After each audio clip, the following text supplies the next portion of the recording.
குடியரசுத் தலைவர் தேர்தலுக்கான வாக்குப்பதிவு சென்னையில் நாளை நடைபெறவுள்ளது. இதற்காக தமிழக தலைமைச் செயலகத்தில் உள்ள கூட்டரங்கில் சிறப்பு ஏற்பாடுகள் செய்யப்பட்டு வருகின்றன. கூடுதல் தகவல்களை நமது செய்தியாளர் ஸ்டாலினிடம் கேட்கலாம். ஸ்டாலின், வாக்குப்பதிவிற்காக என்னென்ன ஏற்பாடுகள் செய்யப்பட்டிருக்கின்றன? பூங்குழலி, குடியரசுத் தலைவர் தேர்தல் நாளை நடைபெறும் நிலையில் தேர்தலை கண்காணிப்பதற்கும் பாதுகாப்பு ஏற்பாடுகள், பிற ஏற்பாடுகளை ஒருங்கிணைப்பதற்கும் ஒரு சிறப்பு பார்வையாளர் தேர்தல் ஆணையத்தால் நியமிக்கப்பட்டுள்ளார். அவர் நேற்று சென்னை வந்துவிட்டார். நேற்று மாலை கூட தேர்தல் ஆணைய அதிகாரிகள், காவல்துறை உயரதிகாரிகளுடன் அவர் ஆலோசனை ஈடுபட்டார். குறிப்பாக குடியரசுத் தலைவர் தேர்தலை பொறுத்தவரை நாளை காலை 10 மணிக்கு தொடங்கி 5 மணி வரை நடைபெறுகிறது. தமிழகத்தை பொறுத்தவரை மொத்தம் 233 வாக்காளர்கள், அதாவது எம்எல்ஏக்கள் வாக்களிக்க உள்ளார்கள். குறிப்பாக சென்னை தலைமைச் செயலகத்தில் உள்ள சட்டப்பேரவை செயலாளர் அவருடைய அறை அருகில் உள்ள ஒரு கூட்டரங்கில் தான் இந்த வாக்குப்பதிவானது நடைபெற உள்ளது.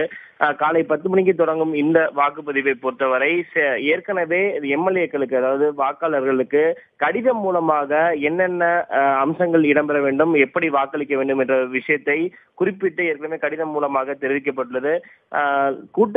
அந்த கூட்டரங்கில் பொறுத்தவரை முன்னதாக எம்எல்ஏக்கள் நேரடியாக வாக்கு செலுத்தும் போது அவர்களுக்கு அந்த பதிவில் கையெழுத்திட வேண்டும். அதன் பிறகு தங்களுடைய வாக்குகளை வாக்குச்சீட்டு அந்த முறையில் செலுத்த வேண்டும்.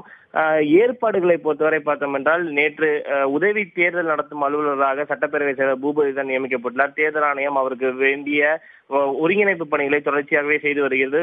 இந்த ஏற்பாடுகளை பொறுத்தவரை எம்எல்ஏக்கள், அதாவது ஆளுங்கட்சி எம்எல்ஏக்களாகட்டும், எதிர்கட்சி எம்எல்ஏக்களாகட்டும், அனைவருக்குமே ஒரு சேர என்னென்ன ஏற்பாடுகள் செய்யப்பட்டுள்ளன என்பது குறித்து ஏற்கனவே விளக்கப்பட்டுள்ளது. 10 மணிக்கு வரும் வாக்காளர்கள் நேரடியாக தங்களுடைய வாக்குகளை செலுத்துவதற்கு ஆங்காங்கே அறிவிப்பு பலகைகள் எவ்வாறு அந்த நடைபெறும் இடத்திற்கு செல்ல வேண்டும், எவ்வாறு வாக்களிக்க வேண்டும் என்பதை விளக்குவதற்காக ஆங்காங்கே அறிவிப்பு பலகைகளும் சென்னை தலைமைச் செயலகத்தில் அந்த பகுதியில் வைக்கப்பட்டுள்ளன. பூங்குழலி, ஸ்டாலின், கேரளாவைச் சேர்ந்த ஒரு சட்டமன்ற உறுப்பினரும் நாடாளுமன்ற உறுப்பினரும் சென்னையில் வாக்களிக்க இருப்பதாக தகவல்கள் தெரிவிக்கின்றன. என்ன காரணம் ஸ்டாலின்?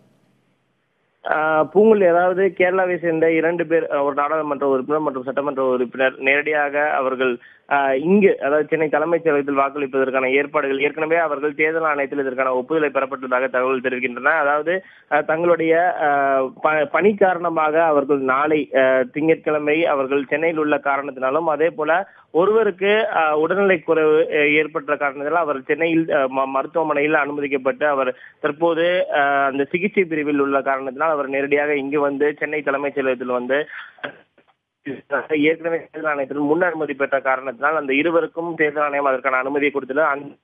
இருவரும் நாளை தங்களுடைய வாக்குகளை சென்னை தலைமைச் செயலகத்தில் பதிவு செய்வதற்கான அனுமதியை தேர்தல் ஆணையம் கொடுத்துள்ளது. இதை தவிர பார்த்தோம் என்றால் எந்த உறுப்பினராக இருந்தாலும் சரி, அவர்கள் நேரடியாக வந்தால் மட்டுமே தங்களுடைய வாக்குகள் செலுத்த முடியும். கடந்த தேர்தலில் கூட இப்போது அமைச்சராக உள்ள சி.வி. சண்முகம் மருத்துவமனையில் அனுமதிக்கப்பட்டிருந்தது கூட நேரடியாக வந்தால் தன்னுடைய வாக்கை செலுத்தினார். அதனால் எந்த உறுப்பினராக இருந்தாலும் நேரடியாக வந்தால் மட்டுமே அவருடைய வாக்கு என்பது எடுத்துக்கொள்ளப்படும். ஒருவேளை உடல்நலக் குறைவால் பாதிக்கப்பட்டுள்ள ஒரு உறுப்பினர் உள்ளார் என்றால் அவர் நேரடியாக அவரை அழைத்து வந்து, ஆனாலும் அவர் நேரடியாக இந்த வேட்பாளருக்கு தான் தன்னுடைய வாக்கை செலுத்துகிறேன் என்று குறிப்பிட வேண்டும். அப்போதுதான் அவருடைய வாக்கு என்பது எடுத்துக்கொள்ளப்படும். அந்த அடிப்படையில் ஒவ்வொரு உறுப்பினர்களையும் பொறுத்தவரை ஏற்கனவே அவர்களுக்கு அறிவுறுத்தப்பட்டுள்ளது எவ்வாறு வாக்கு செலுத்த வேண்டும் என்பது. நிச்சயமாக இந்த பாதுகாப்பு ஏற்பாடுகளும் காவல்துறையினர் பலமடங்கு செய்யப்பட்டுள்ளது. 1000க்கும் அதிகமான காவல்துறையினர் சென்னை தலைமைச் செயலகத்தை சுற்றியுள்ள பகுதியில் பாதுகாப்பு பணியில் ஈடுபடுவார்கள் என்றும் காவல்துறை சார்பில் தெரிவிக்கப்பட்டுள்ளது. பொங்கல்